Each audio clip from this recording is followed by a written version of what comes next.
Agora, tá ao vivo. Boa noite aí aos nossos seguidores da Casa Lavoura Oficial.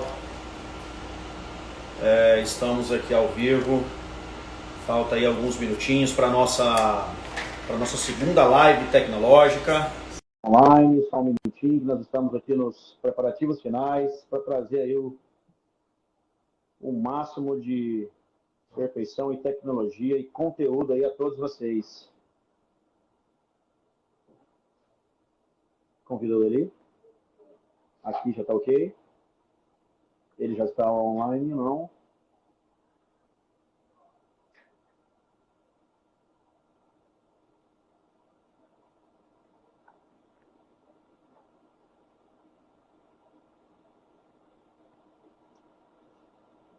Perguntas.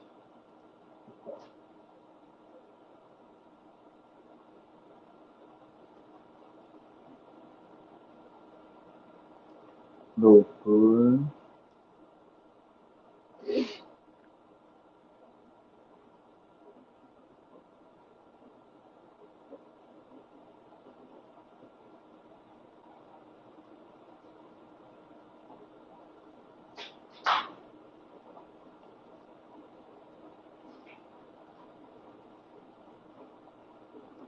Chamou ele na. Já o convidou. Ó, ele falou que enviou a solicitação.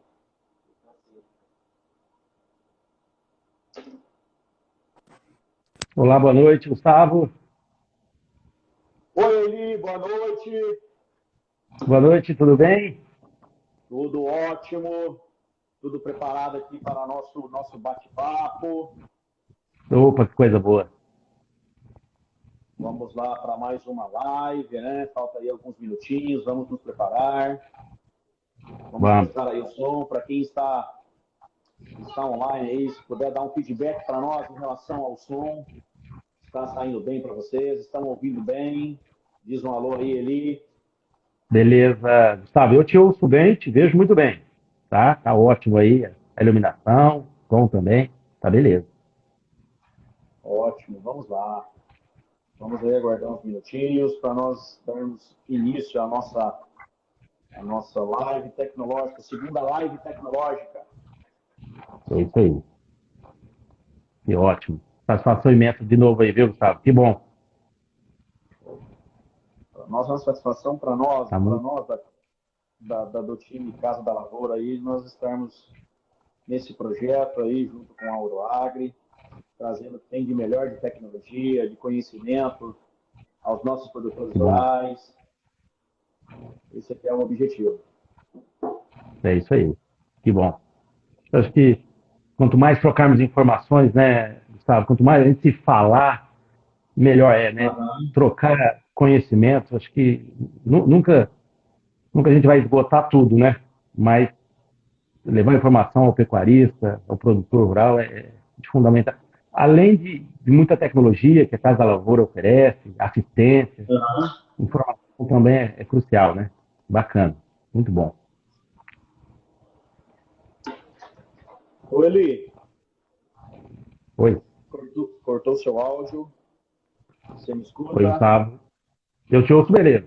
Tá ruim o meu aí? Perdeu um pouquinho? Perdemos um pouquinho o som, mas agora já nós estamos estabeleceu aí. Acho que Tá joia. podemos dar início, Maravilha. não é? Vamos sim. Perfeito. Vamos lá. Uma boa noite. Sejam todos bem-vindos aí os nossos seguidores, os seguidores da Casa da Lavoura Oficial, da plataforma do Instagram, os seguidores da Uroagri. Para nós é um prazer estarmos aqui com todos vocês, mais uma vez, trazendo aí conteúdo pertinente ao nosso dia a dia, ao dia a dia do produtor rural. E esse aqui é o importante. A Casa da Lavoura e a Uroagri sempre preocupadas em trazer o melhor, o que há de melhor aos nossos seguidores, aos nossos produtores rurais. Então, vamos fazer esse bate-papo com o doutor Eli, O Eli, ele é engenheiro agrônomo, mestre em proteção de plantas, doutor em fitotecnia, e ele é gerente de projetos da Oroagri. Boa noite, Eli. Oi, Gustavo. Boa noite a todos. Quero saudar aqui uma satisfação imensa, muito feliz em revê-lo, mesmo ainda à distância, né? Mas é importante. Quero aí saudar a todos os seguidores do Instagram da Casa da Lavoura e também os seguidores do Instagram da Oroagri. Uma satisfação imensa. Obrigado pelo convite novamente. Uma satisfação para nós, Eli, o time Casa da Lavoura. Estamos aí em busca de trazer o que há de melhor, como já mencionei. E esse será um bate-papo aí aos nossos seguidores, será um bate-papo bem informal. Aqueles que querem fazer as perguntas, por gentileza, anotem as perguntas e no final nós teremos um tempo para vocês fazerem as perguntas, teremos um tempo aí para as perguntas e respostas. Então vamos lá. Estamos chegando aí ao período final das chuvas, estado de Rondônia, estado do Acre, o sul do estado do Amazonas, o nosso clima é bem parecido, e estamos chegando aí ao final da estação chuvosa. E aí, nós temos uma preocupação imensa, que o produtor rural, ele está lá no dia a dia dele, ele está preocupado em produzir capim, para engordar um boi, para quem mexe com leite, para fazer comida, né, para a vaca comer e gerar mais leite. Só que nós temos aí vários agravantes nesse meio tempo, e um deles é o que falaremos hoje, que são as cigarrinhas. É isso aí. Eli, mas vamos lá. Quero que você diga aí para nós, o que você tem para dizer para nós sobre esse problema imenso aí que nós temos, que atrapalha aí o dia a dia do produtor rural. Ô, Gustavo, ótimo, ótimo. Quando a gente discutia essa pauta, nós não podíamos deixar, né, de lá. Você me ouve? Tá tudo beleza? Me ouve tranquilo? Tudo certo, escuto bem. Que ótimo, maravilha, Gustavo. E eu concordo contigo, foi muito bem a sua introdução aí sobre essa questão da cigarrinha. Se você me permite, se a gente relembrar a nossa discussão da live passada, a gente falava em produzir capim, produzir massa, como você muito bem salientou, né? Com bioestimulante, com nutrição, com solo. E aí a gente discutia justamente no melhor momento, no momento oportuno de tornar o capim mais vistoso, com um sistema radicular profundo. Aí a gente mencionou bastante do Orogress, que vem nessa linha de bioestimulante que a Casa da Lavoura oferece para os seus clientes, juntamente com a Oroagri, né, Gustavo? E aí a gente falava, ia aumentar, citei aqui o trabalho do professor Leandro, que a gente conseguiu lá, que ele conseguiu com o Orogress até 30% a mais de massa da matéria seca do capim. Fantástico. E aí, justamente no período chuvoso, onde eu consigo estimular e aproveitar mais o recurso de água disponível e também de luz. E nesse contexto, nesse mesmo momento, é o momento onde acontece o problema da cigarrinha. Olha que coisa. Por quê? Porque é justamente no período chuvoso, Gustavo, que os ovos que estão no solo, que foram ovopositados pelas fêmeas adultas, né, da praga, ovopositou no solo e numa condição de umidade permite que esses ovos saiam de diapausa, ou seja, que é aquele período que o ovo estava lá guardadinho no solo, e eles eclodem. E aí eu tenho também agora um problema.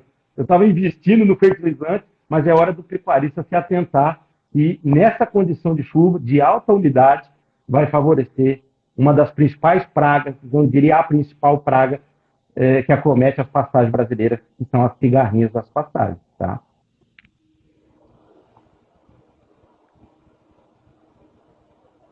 Me ouviu, Gustavo? Agora sim. Você me ouviu? Agora deu uma cortada aí no nosso áudio. Se puder repetir aí o que você falou. Você quer que eu repito? Não ficou bom? Não escutei esse último. Tá, exato. Não, que eu dizia justamente isso. E que é no período de umidade das chuvas que os ovos, então, vão eclodir e as ninfas passam a ser um problema. Então, aquela condição inicial que eu estimulei o capim, que eu dei uma condição para aproveitar a umidade, também é um problema de atenção e de preocupação, porque é aí que vai estar acontecendo a presença dessa praga, como eu dizia, das mais importantes, se não a mais importante que compromete o desenvolvimento das pastagens brasileiras, né? Isso. Ô, Eli, Sim. Vamos lá. Então, assim, eu Eu tenho tô beleza. um questionamento, isso aí um produtor, um cliente nos questionou em relação a isso. Ele fez o seguinte questionamento para nós. Num lugar, numa pastagem, aonde nunca teve ciganinho, e, enfim, em uma determinada época, aí, em um ano, vamos falar assim, agora, nesse ano, deu cigarrinho. Ele nunca teve esse problema, e agora ele passou a ter esse problema. Então, da onde que migra para um lugar desse, vamos falar assim, um lugar onde nunca teve, da onde que ela migra, da onde que vem, o que é que traz essa praga, esse inseto aí para as pastagens? Nossa, a pergunta sua é boa e a dele também. A pergunta dele é ótima, é muito pertinente. Isso é uma questão das pragas, né? Se a gente pegar na literatura um inseto, ele passa a ser praga quando ele causa um dano, né? Então, tem muitos insetos que sobrevoam capim, até culturas lavouras, e que não são caracterizados como praga. Passa a ser praga quando ela começa a causar um dano econômico. Perfeito. E esse pecuarista, ele é muito observador. Isso, eu diria, a literatura, e eu quero fazer uma ressalva de citação aqui, ao doutor José Raul Valério, da Embrapa Gado de Corte, tudo de coisas bem escritas e artigos muito bons publicados é dele, tá? Da Embrapa Gado de Corte. E a literatura diz o seguinte, Gustavo, são duas causas. Primeiro, a condição ambiental, sabe? Então, se nós pegarmos um período de verão, você me ouve? Tá beleza? Escuto, tudo certo. Ah, não, show de bola. Então, Gustavo, vamos listar em duas características importantíssimas. Primeira, a condição ambiental. Se nós pegarmos um verão chuvoso, lembra que eu disse, né? É a condição ideal para que os ovos passem a eclodir e aí eu tenho uma população de ninfa. Se eu pego um verão mais seco, possivelmente esse pecuarista vai dizer: ei, esse ano, rapaz, eu não estou sofrendo muito com cigarrinha, não. Tá? Outros anos. Então, a condição climática, a alteração, a oferta de umidade, que é fator preponderante, inclusive, para a sobrevivência das ninfas, influencia demais. E um outro aspecto que caracteriza demais as cigarrinhas como uma praga importante é a interação pasto e espécie, sabe, Gustavo? A gente vê aí na literatura, o próprio Dr. Valério cita aí 3 a 4 espécies específicas da cigarrinha da pastagem. E mais recente, tem se relatado também até a cigarrinha da cana, né? As marranarvas, fimbriolata e posticata, que eram específicas da cana-de-açúcar, olha para você ver, e que começam também a migrar para a pastagem. Então, é uma questão realmente de equilíbrio, de oferta ou não de alimento, associada principalmente com condição de ambiente. Então, muitas das vezes, houve uma alta ovoposição, esses ovos estão lá guardados, né, em diapausa, que é o nome correto, e aí vem uma chuva, antecipa a chuva no verão, isso tem total condição para estourar um fluxo populacional de cigarrinha. Tá? Entendi. Então, assim, aquilo que a gente falava, né? É importante a chuva, para agora eu vou fazer raiz, brotação, mas também a natureza ela anda em equilíbrio, né? Favorece, talvez para nós não é importante ter cigarrinha, obviamente, mas para a natureza isso é um equilíbrio. Né? É um equilíbrio. Faz parte, né? Faz parte do ecossistema. Exato. Você comentou da cana-de-açúcar e tem um assunto interessante. Na cana-de-açúcar, antigamente, existiam muitas queimadas, né? Para poder fazer o corte. Tem alguns produtores, agora não pode, às vezes ambientais não amparam para isso, né? Para as queimadas. Isso. Então vamos lá, mas tem produtor que ele fala ali, e se ele queimasse aquele pasto, fizesse uma queimada naquele pasto, ele diminuiria a infestação de cigarrinha, né? O que você tem a dizer para nós sobre esse assunto, Eli? Opa, Gustavo, claro que sim. Veja, se nós estamos dizendo que os ovos estão no solo, foram depositados nos solos próximos às plantas. E que as ninfas, como que eu identifico a ninfa? A ninfa das cigarrinhas, elas produzem uma espuma. Acho que todo pecuarista já se deparou com isso. Aquela espuma tem dois aspectos muito importantes. Primeiro, proteger a ninfa, manter uma umidade favorável ali. Umidade, água, não é mesmo? Segundo, para proteger também as ninfas contra ataque de inimigos naturais. Então, se eu pensar, porque quando queimava, eu limpava a cigarrinha. Se eu queimar o pasto, automaticamente eu vou resolver esse problema de cigarrinha. Sobretudo, não é o melhor manejo, né? Sabe? Eu penso dessa forma, porque aí eu estou acabando com o capim, como você muito bem falou. Quanto tempo que eu vou demorar, né? Sem contar toda a questão de que eu vou estar matando inimigo natural. Queimada não é a solução. Eu acho que queimada, inclusive, só nos casos muito extremos, para ela entrar dentro do manejo integrado da cigarrinha. Então, mas sim, era um método, né? Era um método, sim, de se queimar para as altas populações. O que o pecuarista pode fazer se a gente trazer para a pastagem, sabe? Controlar a altura do pasto, por exemplo. Então, eu não posso deixar, por exemplo, o capim ficar velho, né? Embora, se você ficar muito velho, as folhas de baixo vão ficando mais velhas, exporta todo o nitrogênio para cima, essas folhas tendem a morrer, e aí eu vou tendo uma palhada, e essa palhada, dentro da pastagem, favorece o desenvolvimento da cigarrinha. Então, tem outras técnicas, mas excelente observado isso aí, e sim, era um método de controle, né, utilizar a queimada. Sobretudo, eu acabo queimando toda a fauna biológica, eu acabo queimando todo o carbono que é importante para o solo também. Hoje existem outras maneiras. A cana-de-açúcar começou, por exemplo, a aproveitar muito mais a palhada, né? Porque eu reduzo nascimento de planta daninha, não é mesmo? As sementes que estão ali no recebe-luz. Então, tem um lado bom da palhada, a cobertura, manutenção de umidade. Em contrapartida, tem também a ressurgência de pragas, principalmente a cigarrinha das raízes, né? Da cana. Uhum. Ótimo. Muito bem, ele muito bem explanado.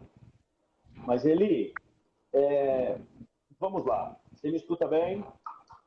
Ouço, estou ouvindo. Perfeito. Vamos lá. Então esse, vamos dizer assim, não é um método apropriado, a gente sabe disso, e também ele não resolve, ele causa muito mais dano do que benefício, Isso. né? Eu concordo, exatamente. Muito mais dano do que benefício. Outro assunto, eu vejo que ele é de muito interesse, a gente observa bastante nas pastagens que quando há um ataque de cigarrinha, o capim amarela, em alguns lugares ele chega a morrer, E o que você me diz em relação a isso? Porque aí também tem um outro ponto que eu quero mencionar aí, que você fale sobre ele para nós, que é uma questão de enraizamento de planta. Então, tem pastagem que a gente chega, ela está lá totalmente seca, infestada de cigarrinha, e capim com pouca raiz, ou capim com bastante enraizamento. Enfim, os dois capins sofrem muito com o ataque. O que você me diz disso daí? O que a gente pode fazer? O que você tem a dizer para nós aí, os nossos seguidores, sobre isso, Eli? Perfeito, Gustavo. Bom, se a gente pegar assim, entendendo um pouco do ciclo, né? A gente está falando em 3 fases importantes da cigarra. Então, um é o ovo, a gente mencionou, esse ovo eclode numa condição de umidade, e aí tem as ninfas, né? Essas ninfas vão trocar aproximadamente aí 5 equidias até se tornar um adulto. Esse tempo de ovo aí, aproximadamente 10 dias, o que a literatura mostra, depende da espécie, tá? Mas depende mais também da condição favorável. Uns 25 dias aí a questão de ninfa. As ninfas, elas começam a sugar o capim. Então, o primeiro método seria eu ter um controle nem muito capim, nem muito vistoso. A gente sabe que o que engorda boi não pode ter canela exposta. Capim rapado não engorda boi, eu concordo. Mas oferta demasiado de capim ao ponto dele deitar e manter muita umidade na sua base, favorece as ninfas.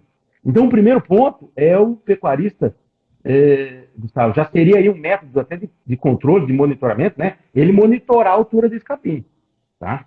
Então, é importante. Lembra que a gente falou lá, eu estou estimulando, fazendo raiz. raiz é importante, fundamental, só que tem um limite. Capim muito alto pode favorecer demais, pode não, vai favorecer uma condição de desenvolvimento das ninfas. Esses 24, 25 dias também, um pouco relativo em relação à espécie, geram-se os adultos. E esses adultos que são um grande problema, né? Esses que vão sugar o xilema, os vasos condutores aí de seiva bruta, que é chamado o xilema. E aí, quando se suga isso, eu automaticamente já começo a infringir uma paralisação do crescimento da planta. Então, esse amarelecimento que você mencionou é uma toxina que é injetada no aparelho bucal da cigarrinha. Ele é um estilete, né? Então, ele perfura o como. Tem algumas pesquisas que mostram que perfura mais a base do como, outro a bainha do capim, que envolve o como. Então, também é muito relativo à questão de espécie. Ao inserir o aparelho bucal ali, ele vai automaticamente, então, sugar a seiva. E ali, lógico, se está sugando seiva, é um açúcar que seria virar energia, virar proteína, virar verde, virar capim. Então, ali eu já tenho uma primeira perda. Esse amarelecimento também está muito relacionado com uma toxina. Então, assim, a gente tem dois problemas. Uma toxina menos solúvel dentro do xilema, então ela coagula e aí dá o capim, ele fica menor, para de crescer, e tem um sistema radicular também comprometido. E uma outra fração aí dessa toxina um pouco mais solúvel, que se movimenta em toda a planta, levando ao amarelecimento. Então, é uma resposta da planta, chama até fitotoxemia, a resposta da planta em relação a essa toxina. Então, amarelecimento, se tem um capim que não está bem formado, que não tem boa estrutura no solo, ele vai amarelar, vai consumir todas as reservas dele. Se o pecuarista não entrar com uma forma de controle, ele vai secar. E aí, lembra até a foto muito bem colocada aí, né, no convite da nossa live, tem um pasto que está bem judiado, pode chegar até numa situação daquela, totalmente drástica. E aí, aquele capim seco, Gustavo, ali já tem mais pasto, né, praticamente. Tá? Entendi. E contando que o produtor, ele produz capim, o interesse principal dele é a produção de capim, né? Perfeito, perfeito. É a produção de capim. Então, vamos lá. Quanto mais ele produzir de capim, é o que ele precisa para sustentar, para dar sequência à operação dele. Então, vamos Sem lá. sombra de dúvida. E tem alguns capins que são resistentes à cigarrinha, não tem?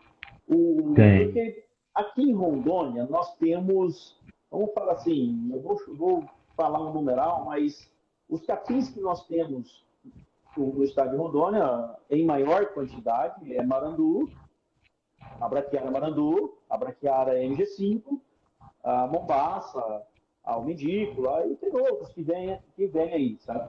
Mas vamos falar assim, esses são os que cobrem aí uma boa parte do território de Rondônia. Eu acho que do Brasil aí deve ser esses os que mais cobrem aí as passagens, né?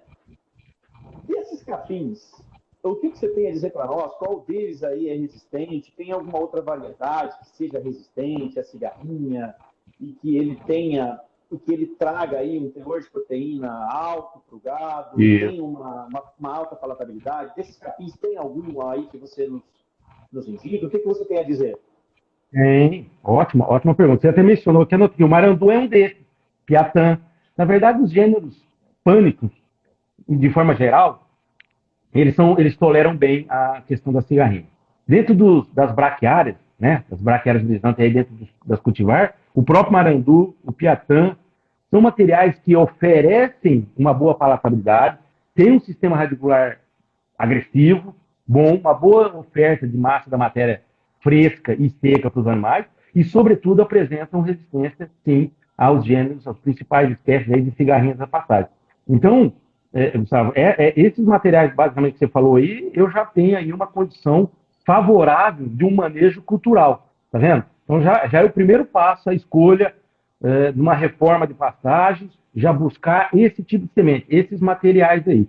E isso não é à toa que está em Rondônia, no norte do Mato Grosso, porque o pessoal teve que, na reforma, buscar uma semente dos materiais que apresentavam essa resistência. O papel dos melhoristas foi fundamental. A Embrapa tem um papel formidável, né, nesse sentido, de trabalhar oferecendo massa, oferecendo comida para o animal e, sobretudo, casando alguns genes aí que oferecem, né, essa resistência. Ótimo. Não, é isso aí.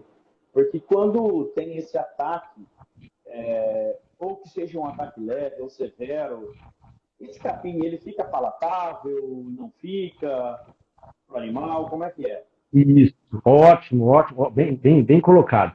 Se a gente vai procurar hoje na literatura, é um pouco ruim de informação nesse sentido, né? Como eu cito novamente o Dr. Valério, que é o que mais contribuiu em números de publicação.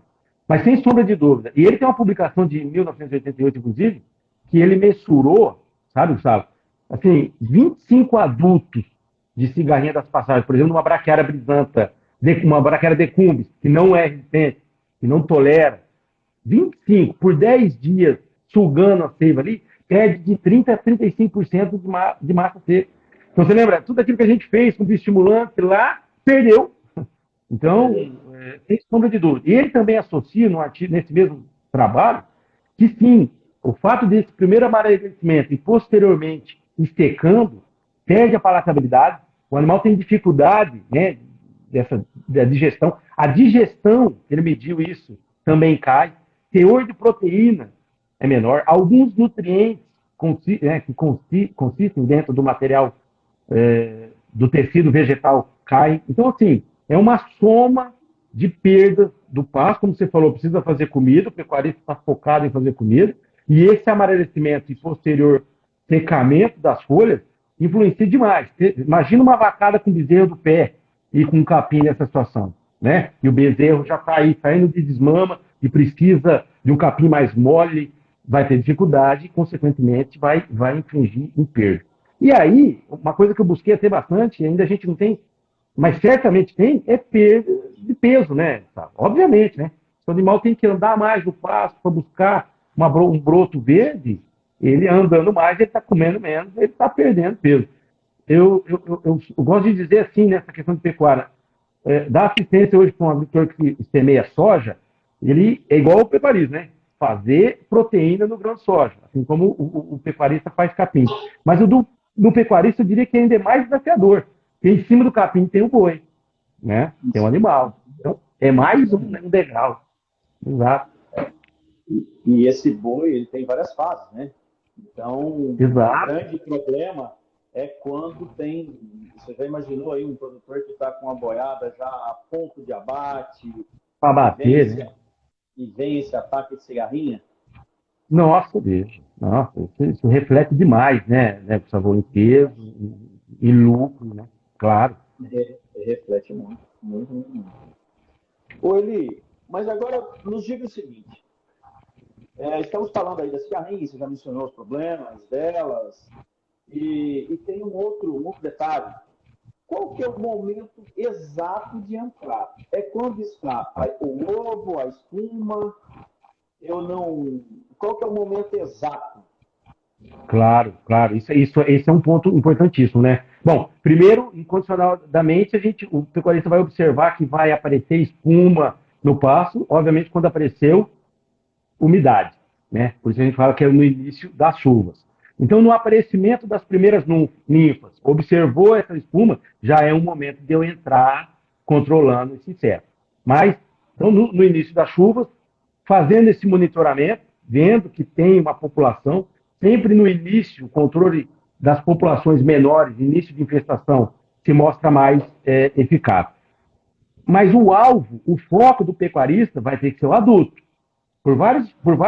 E aí é importante a gente discutir muito bem isso aí, tá? A gente está vendo que o problema começa na ninfa, só que o difícil é chegar nessa ninfa, sabe? Porque ela se abriga muito bem, né? Ela está lá no meio dos perfis da moita da braquiária. Ela tem mais o agravante, que é espuma, tá certo? Então, o melhor momento é eu entrar em baixas infestações, eu faço isso com monitoramento. A literatura mostra alguma coisa também em torno de 20 ninfa por metro quadrado, até 25 adultos, ou até outros refutam essa informação e sugerem menos, até uns 15 adultos por metro quadrado, que já seria o momento ideal, por exemplo, uma intervenção química por meio de um inseticida, tá? Nós temos visto ele uma tem já vários produtores que eles já estão se preparando para isso. Você me escuta bem, ele? Eu te ouço, estou te ouvindo, Beleza. Eu sim. Vamos lá. Então, tem alguns produtores que já estão se preparando. E aí, o que acontece? Quando está lá com 5, entre 5 e 10 cigarrinhos voando, ele já entra.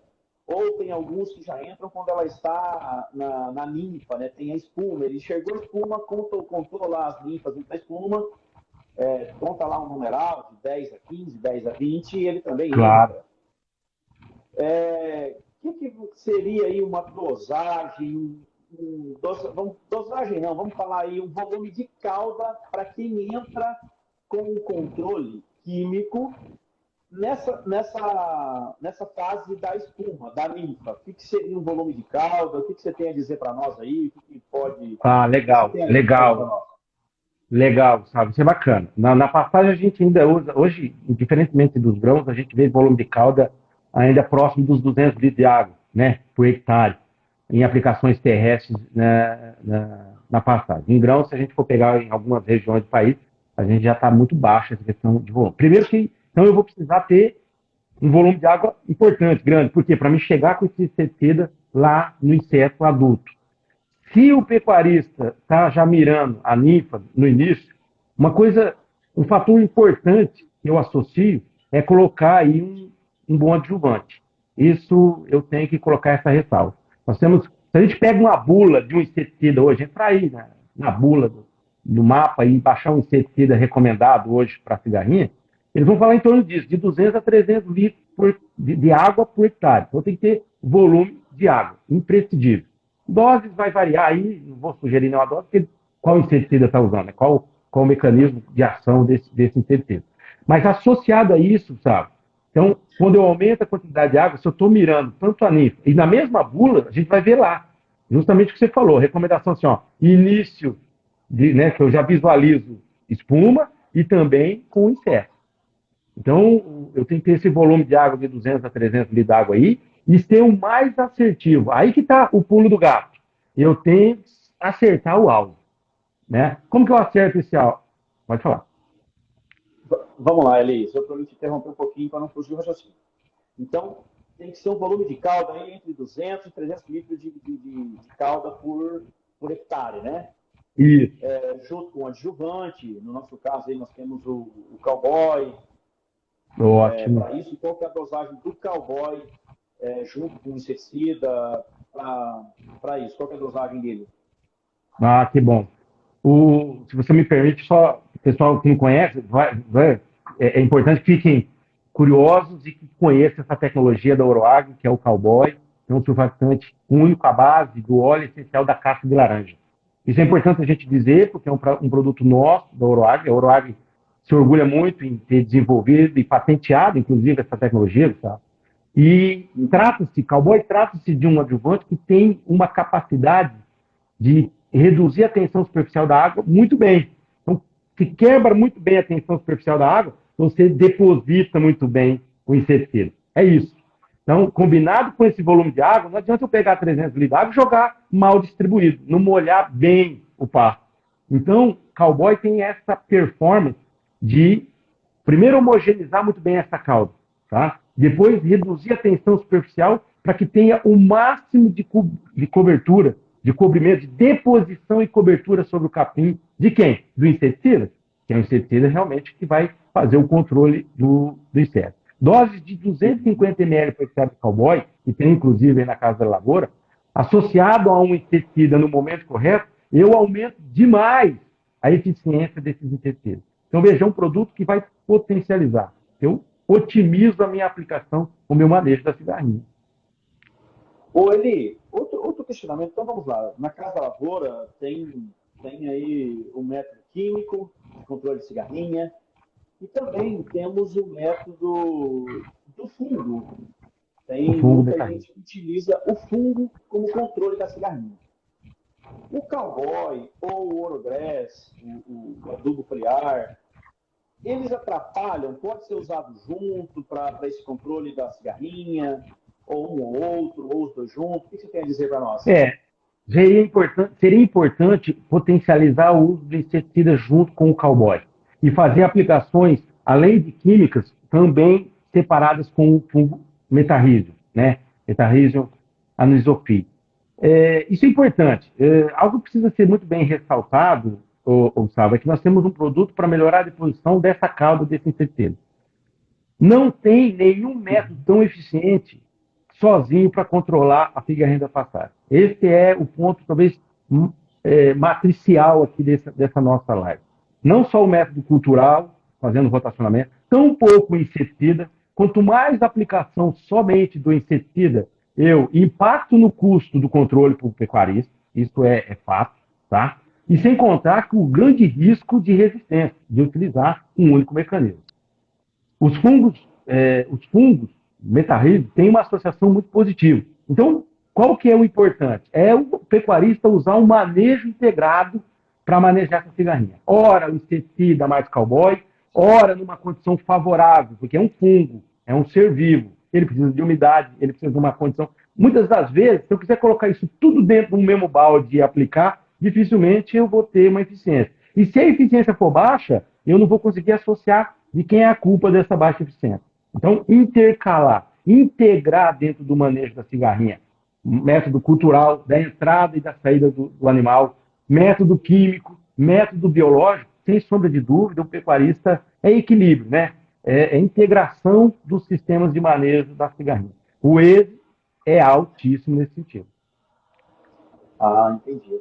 Outra dúvida, Eli, que eu vejo que é importante, misturar fungo com químico em hipótese alguma, né? Olha, a gente tem algumas publicações que mostram alguma certa compatibilidade de alguns inseticidas com fungo. Tem sim, tem isso. Sobretudo, é muito importante que o pecuarista consulte aquele fornecedor do fungo, aquele fornecedor do inseticida, para ver essa total compatibilidade. Mas existe sim, a níveis tanto de médio e altas, compatibilidade entre o inseticida e o fungo. Existe sim, sabe? Aí precisa ir bem no relance de qual inseticida, qual o momento de colocar esse fungo. Tá? Tem sim, tem algumas compatibilidades. Dá para intercalar também. Isso não exato. Viu só? Intercalar é ótimo. Vamos pensar aqui num caso. Os inseticidas registrados para aplicar na pastagem, para manejar a questão de cigarrinha, eles têm um período de carência. Muitos deles, quando eu faço a recomendação para aplicar no pasto, eu preciso tirar o animal. Imagina se o pecuarista só ficar com este método. Se ele tiver pasto, tiver piquete, amém. Ele maneja outros animais. E se não tiver? Para onde você vai pôr? Né? Então, intercalar, colocar no sistema, ora, o próprio manejo via piquete, o fungo e o inseticida, sem sombra de dúvida, é a melhor maneira. Ah, entendi.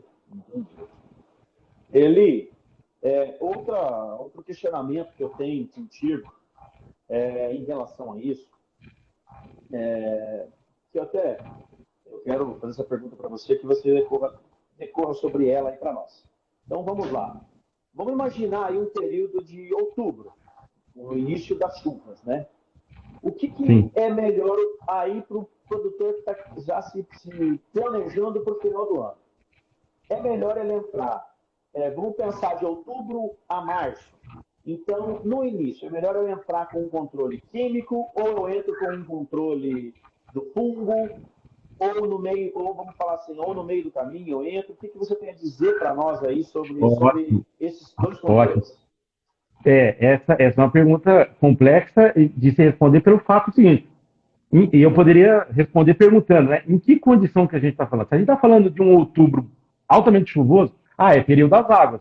Mas com baixa oferta de água, eu posso ir manejando até mesmo com inseticida. Se eu tenho uma umidade que favorece e o nível de infestação aumenta muito, eu tenho que já intercalar com fogo. Então, Gustavo, é muito uma questão, lembra que eu disse, o que vai determinar uma alta presença de cigarrinha é muita questão de ambiente. Então, no outubro, muita chuva. Vamos dizer que tinha muito ovo no solo, vem muita chuva. Aumentou demais, tem uma infestação muito alta. Talvez eu tenha que entrar, talvez não. Seja a forma mais eficaz de entrar com inseticida. Né? Se eu tenho muito adulto, eu já entro com um efeito de choque, efeito de controle, combinado com boa adjuvante para que eu melhore a padronização das gotas, para que eu aumente a deposição desse produto junto ao inseto. Se eu vejo que é uma baixa infestação, por que não já dar oportunidade para o fungo? Né? Dar a condição para que esse fungo vai formando colônias e atacando a cigarrinha. Então, é uma questão assim, é muito relativo qual é a condição ambiental da presença da praga. Uma coisa que a gente não pode, ao meu ver, é comparar um efeito do controle biológico com um controle químico. As coisas precisam ser vistas, ao meu ver, para se unir, para se juntar. Se eu aumentar, se eu colocar aí para comparar um efeito químico, que é muito mais agressivo, né, em relação ao biológico, e precisa ter uma condição para que esse fungo possa formar as colônias e infestar a praga, obviamente que o químico vai ser muito mais agressivo. Só que o químico ele também mata outras espécies, ele mata inimigos naturais. Né? Então, se a gente está falando também de uma agricultura que preserva, de uma pecuária que pensa numa característica boa de preservar, então eu tenho que intercalar isso e eu não posso, à risca, comparar uma molécula química com uma molécula biológica. Então, é muito relativo enquanto qual o nível de infestação. Um entomologista aqui, muito mais prudente, diria assim, qual o nível de dano. Se não é um dano econômico, talvez não precise nem fazer uma intervenção. Né? Uhum. E bem que você falou, é questão de avaliação, né? É questão de estar monitorando Isso. Ótimo. E tomar a melhor decisão. É para isso que a Casa da Lavoura tem vários técnicos aí preparados para passar a melhor recomendação. E para os nossos seguidores aí que tiverem dúvidas em relação a isso, estaremos também, aí eu posso, todo o nosso time está aí à disposição para tirar todas as dúvidas em relação a isso. Sem dúvida. Isso é importante. Mas, Eli, eu tenho um outro questionamento aí que eu preciso esse foi um questionamento de um produtor e ele quer saber o seguinte: num capim adubado, então vamos lá, a cigarrinha ela não escolhe capim, variedade de capim, ela não escolhe, ela simplesmente chega e faz lá.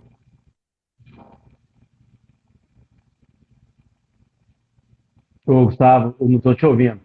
Perdão, não sei o que está acontecendo, não estou te ouvindo. Não te ouço. Ô, Gustavo, não sei o que está acontecendo. Mais o ataque, ele suporta mais. Desculpa, cortou. Me desculpa. Mais, né? Então, cortou bem. O que eu preciso saber? Um capim adubado. Tem vários produtores aí da Casa da Lavoura, que eles, clientes da Casa da Lavoura, que eles adubam pastagens. Então vamos lá, o que você tem a dizer para nós para um capim adubado, num capim adubado que tenha um ataque de cigarrinha? Ele vai ser um ataque mais severo, o capim vai vamos falar assim, rebrotar mais cedo? Como é que você tem a dizer para nós em relação a isso, ao ataque de cigarrinha e um capim adubado? Ou ele tem que entrar com o controle químico, não entra, pelo fato do capim ser adubado? O que você tem a dizer para nós?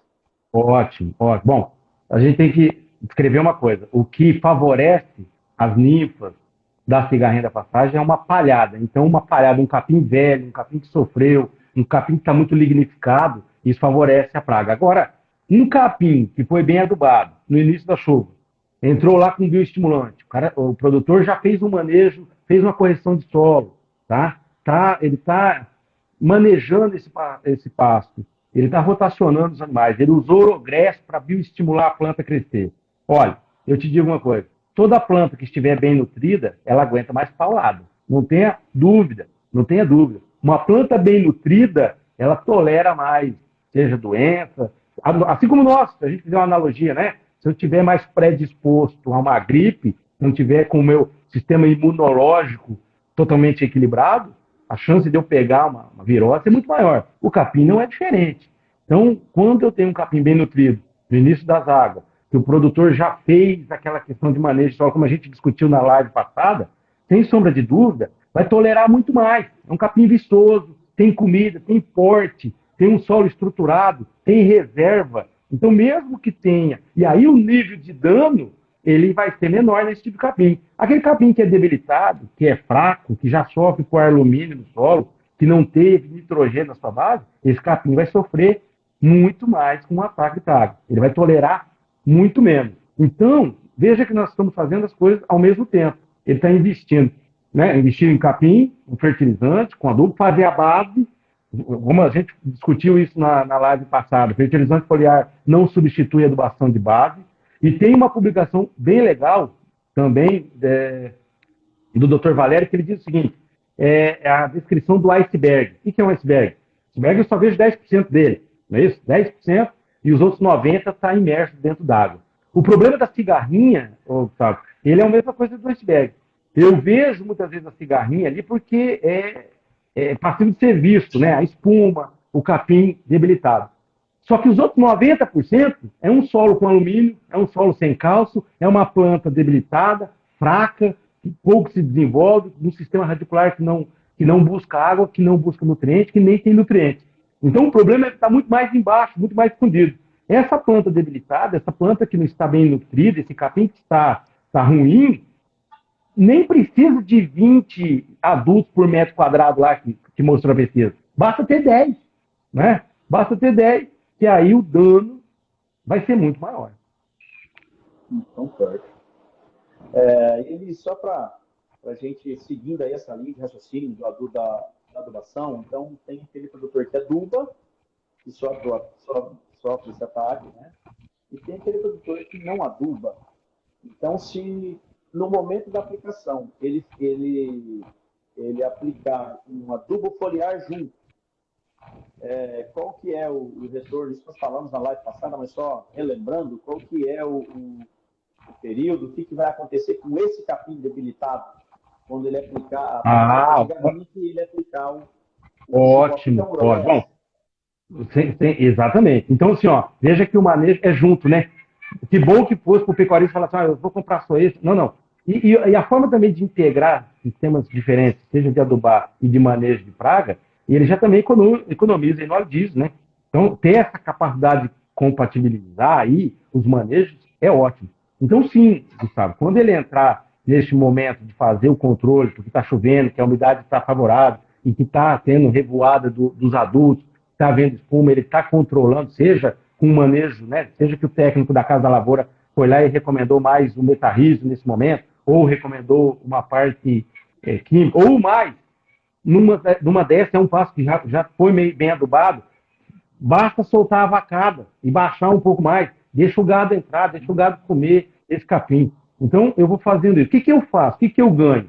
Se o agricultor, vamos pensar num funil, ele fez a boca maior do funil, é NPK, é calagem, é neutralizar alumínio. E depois ele vem com os ajustes finos, que é um orogrés, combinado com nitrogênio. Talvez eu precise ter mais uma concentração de nitrogênio. Como eu mencionei no trabalho passado, o professor Leandro, lá em Minas, obteve esses resultados. De 1,6 tonelada, foi para 2,4 toneladas de massa seca quando eu associei, quando eu fiz a aplicação do orogrés. E eu vou para 3,2 toneladas quando eu coloco orogrés mais ureia. Olha que toma, que escada, né? Que degrau, que resposta linear. E tudo que o produtor precisa é de massa, né? Exato, sem sombra de dúvida. A massa nada mais é, a parte de cima, que é tão importante de alimento, nada mais é que um reflexo de um bom sistema radicular. Tudo se inicia na raiz.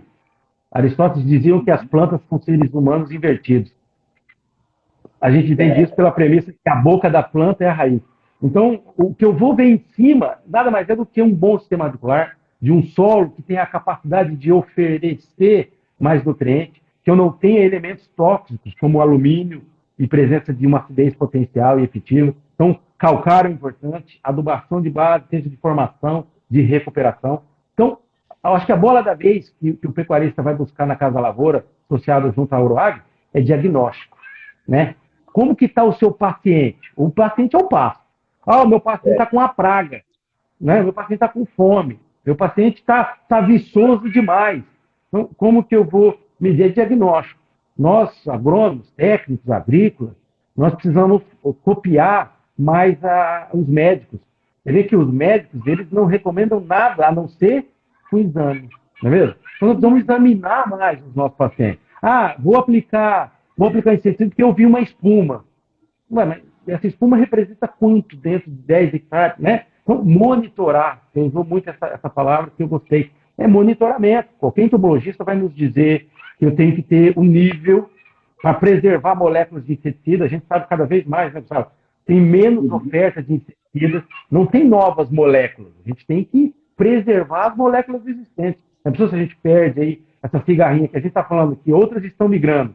Há uma relação muito específica das espécies de capim, e nem todos são tolerantes, e espécies distintas de cigarrinha. E aí eu não tenho mais uma molécula química para controlar, né? Para manejar. Isso é aí a gente aumenta demais o problema. Então, intercalar as moléculas é importante, potencializá-las com um adjuvante, com um cowboy, que recobre bem, que deposita bem, que padroniza gota e que vai chegar justamente aonde? Lá embaixo no capim, que é lá onde eu tenho as ninfas. Né? Os insetos adultos da cigarrinha, uma característica deles é que eles não fazem voos muito longos e muito altos. Você pode reparar, né? Quando você anda numa infestação alta de um passo aí, eles parecem meio que pula. Isso é uma característica dessas ordens aí, hemípteros. Então, são insetos que vão ficar ali baixinho. Então, eu preciso se abrigando, se escondendo dentro da braquiária. Então, eu preciso ser a tecnologia de... Olha uma coisa importante aqui, sabe?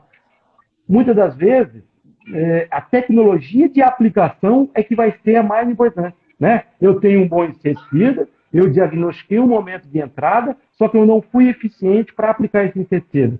E aí eu vou ter que reaplicar, ou vou ter que entrar de novo. Ou eu deixei muito tempo o meu capim sendo oferecido à praga, e aí ele começa a amarelar e secar. Então, veja que tudo isso tem que estar muito bem harmonioso e se falando. Né? Eli, o nosso bate-papo gostoso, toma dimensão, né? É um assunto bem interessante, segura bastante, muito conteúdo, mas nós estamos aí chegando a parte final do nosso bate-papo e nós temos aí algumas perguntas, Eli.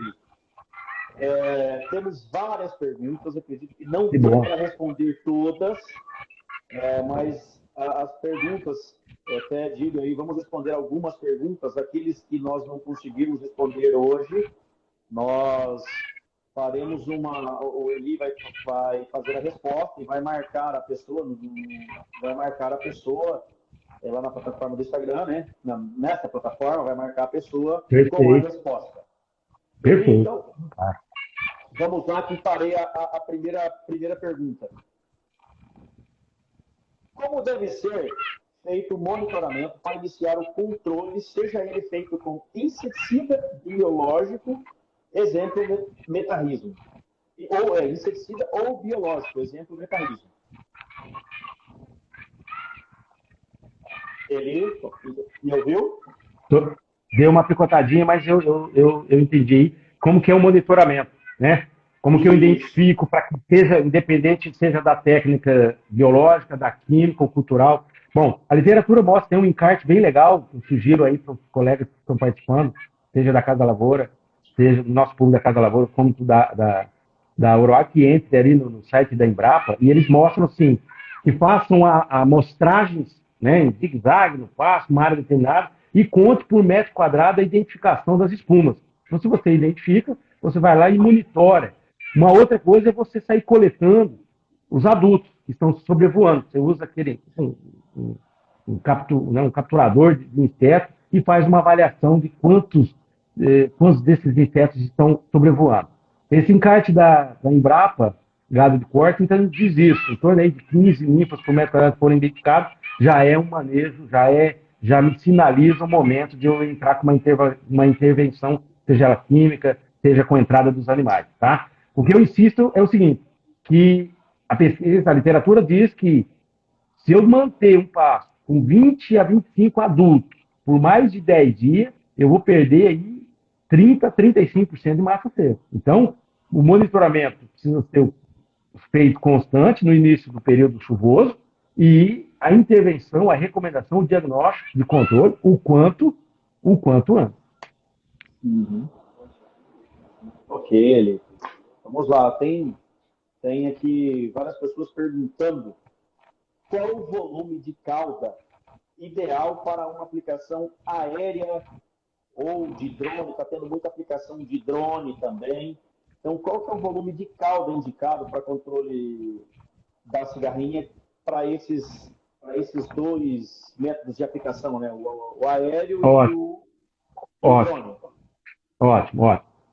Olha, Gustavo, é aquilo que a gente tinha falado, tecnologia de aplicação.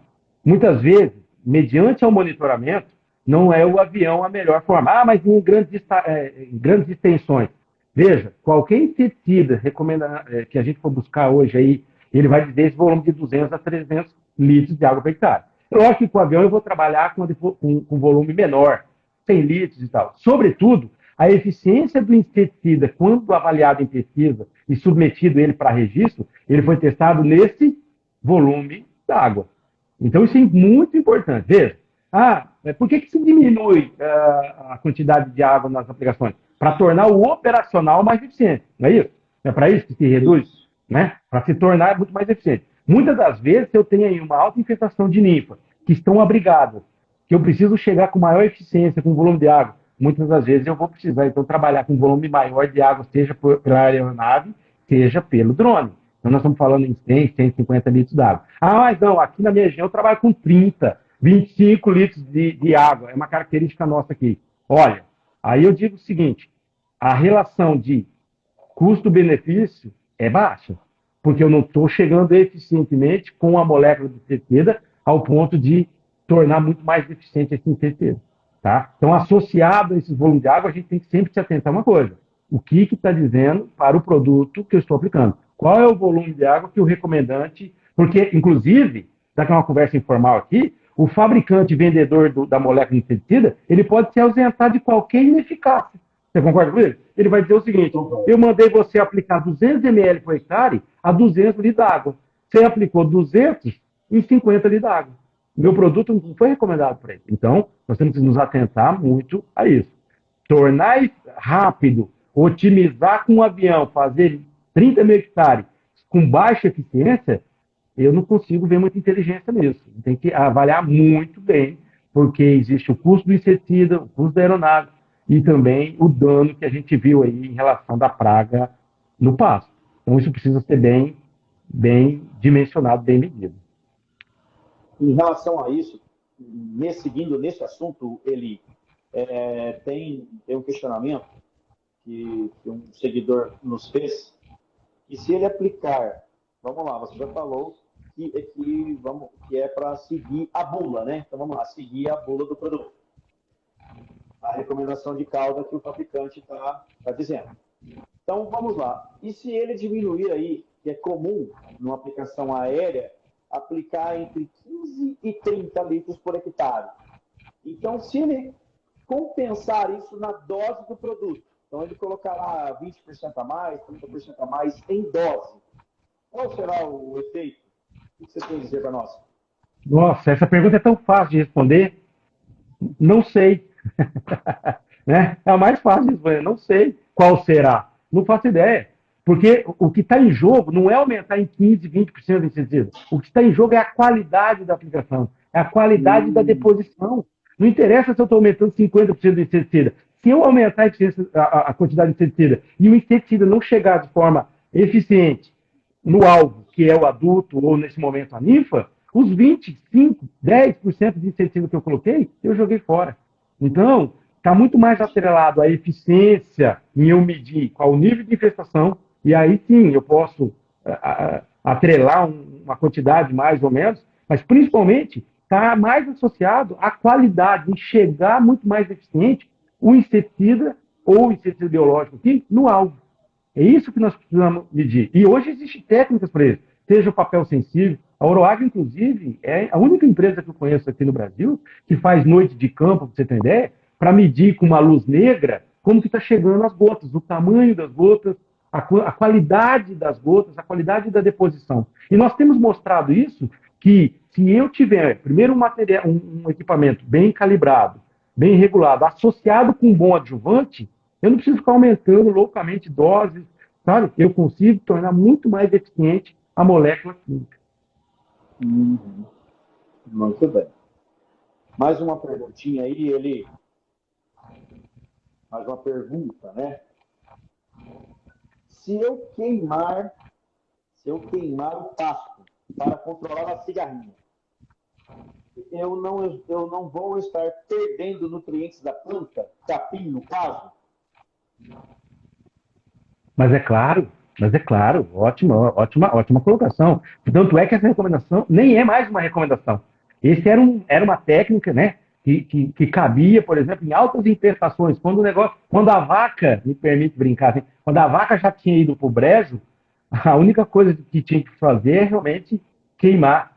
E, lógico, quando eu queimo o capim, eu não tenho mais capim. Aí eu tenho que esperar um rebrote. Então, queimar seja em situações extremamente. E eu nem recomendo, não trata-se aqui de uma recomendação queimar o capim, de forma alguma. Existem outras técnicas muito mais sadias, ecológicas, inteligentes e sustentáveis para lidar. Veja, a gente tem que trazer para a nossa agricultura, seja ela 5 pontos alguma coisa, quem queira dar número para essa agricultura, que a gente não vai erradicar nada, não existe erradicação. Né? Tanto é que esse é um método discutido quando a gente estuda entomologia, fitopatologia. O pecuarista ele tem que aprender a conviver com a cigarrinha. Ele não vai extinguir a cigarrinha, mas se usar técnicas de manejo, como uma boa variedade, como uma boa oferta de nutrição, um solo bem corrigido, um manejo hora químico, hora biológico, ele não vai precisar queimar. Né? Então ele vai, só que hora após hora, em algum momento vai aparecer cigarrinha, vai aparecer formiga, vai aparecer lagarta, curuquerê, né? A gente já viu em outro momento curuquerê limpar pasto. Então, assim, nematóide, tem muito nematóide em pasto, né? Então, assim, não é uma recomendação queimar pasto, de forma alguma, porque eu mato inimigo natural. Eu vou lá, queimo o pasto, resolvi parcialmente, momentaneamente a questão de cigarrinha em alta infestação, vem o rebrote e depois eu vou colocar o fungo metarrísio. Mas eu não desconsiderei. Você quer ver um inimigo natural para ninfa de cigarrinha das passagens? Formiga lava-pé. Olha pra você ver, formiga lava-pé come a ninfa. E aí, quando eu queimo, eu mato todas essas espécies. Então, a agricultura hoje moderna é a agricultura equilibrada, que equilibra tudo. Que não vem com uma alternativa só e mete fogo ou mete inseticida. E nem mesmo, vou fazer só metarrísio. Se eu não der uma condição para esse fungo também, pouco eficaz, né? É nesse sentido, mas eu concordo, não é para queimar pasto, né? Eli, mais uma pergunta aí para nós encerrarmos aí o nosso assunto. A altura do capim também influencia para o controle da ninfa com tratamento químico? Nossa, bicho, que ótimo, excelente pergunta. Não tenho dúvida, lembra que a gente até falou o capim, a espécie do capim e principalmente a altura. Então, a gente, na literatura diz, eu falar que as braquiárias vão manter de 15 a 20 centímetros, seria uma altura ideal. Pasto rapado, onde eu vejo a canela do boi, não é bom, né? E pasto demasiadamente, com muita oferta de capim, está acontecendo alguma coisa errada. Eu fiz um bioestimulante, eu vicei e muitas vezes eu não tenho animal suficiente para comer aquilo. Então a pergunta do colega já parcialmente foi respondida. Claro, lembra? Onde fica a ninfa? Com umidade, com um microclima mais favorável que protege ela. Se eu tenho um capim muito alto, primeiro que ele deita, ele também perde propriedades boas para ele. Eu dou mais condição para a ninfa. Agravo ainda, lembra? A gente está falando de tecnologia de aplicação lá, vou usar 15 litros d'água no avião. Como que essa gota vai chegar lá na ninfa? Não chega. Né? Então, a altura, o manejo correto da entrada dos animais é, sem sombra de dúvida, importantíssimo. Eu diria esse, se a gente fosse dar uma escala aí, o mais crucial, o mais importante. Porque eu preciso ter capim, mas controlar essa oferta. Então, piquete, né? Rotacionar o gado, então, aquele sistema extensivo de soltar a vacada e deixar em 1.000 hectares ela andando, não, a gente já viu que isso aí não é o ideal. Né? Se eu puder desses 1.000 piquetear, eu vou ter um rotacionamento. Ótimo. Então eu posso controlar essa questão da altura e manejar a altura de capim. Para cada para cada espécie tem um manejo correto da altura. Alguns materiais que têm uma alta capacidade de brotação, eu posso deixar o animal um pouco mais tempo para ele comer mais, porque a capacidade de voltar é maior. Outros materiais têm um pouco mais de sensibilidade, então eu talvez tenha que manter os animais menos tempo, o que é muito relativo em que tipo de categoria dos animais. Nós estamos falando em vaca, cria, recria, engorda, né? Então, com certeza, a altura de manejo de pastagem, opa, é fundamental, é imprescindível. Tanto para manejar o desenvolvimento das ninfas, quanto depois para eu ter uma eficiência no manejo, né, nas aplicações, entende? Uhum. Muito bem explicado, Eli. Eli, o nosso bate-papo está bom, temos assunto aí para ficar aqui até altas horas, discutindo, debatendo sobre o assunto. Então, aí para os nossos seguidores, os seguidores da Casa da Lavoura Oficial, os seguidores da Oroagro Brasil, as perguntas que não foram respondidas aqui, elas serão respondidas aí nos comentários e a pessoa será marcada. Claro. Então, vamos levar aí as respostas. Ele vai estar respondendo essas perguntas. Com certeza. Mais uma vez aí, muito obrigado. Muito obrigado aos nossos seguidores, os seguidores da Casa da Lavoura, os seguidores da Oroagro Brasil. Estamos aí finalizando mais essa live, nossa segunda live tecnológica. Teremos várias aí para frente. Com fé em Deus aí, teremos várias, né, Eli? Se Deus quiser. Aí, quero agradecer a todos os nossos seguidores, os nossos parceiros, e agradecer você, Eli, pelo tempo, em dedicar aí para nós esse tempo. Dizer a você que estamos aí sempre abertos a trazer tecnologia, a levar informação, o máximo possível aí aos nossos seguidores e clientes. Esse que é o objetivo de todos nós. Sem sombra de dúvida. Poxa, Gustavo, eu agradeço, eu falo aqui em nome da Oroagro, em nome de toda a nossa equipe, essa parceria tão produtiva, tão satisfatória com a Casa da Lavoura. O conhecimento está aí, né? Hoje a gente tem uma facilidade para obter conhecimento com a internet, mas nada como uma discussão, a gente tem que conversar mais, expor, não sei nada, cada dia aprendo um pouquinho, e isso é importante, né? Utilizar essas tecnologias, essas ferramentas, para que a gente possa realmente levar a informação, aprender mais. A Oroagro está sempre disposta para ter tecnologias, então esse é o nosso compromisso com a agricultura e com o pecuarista brasileiro. Agradeço imensamente a todos os nossos seguidores. Uma boa noite a todos. Uma boa noite a todos e até a próxima.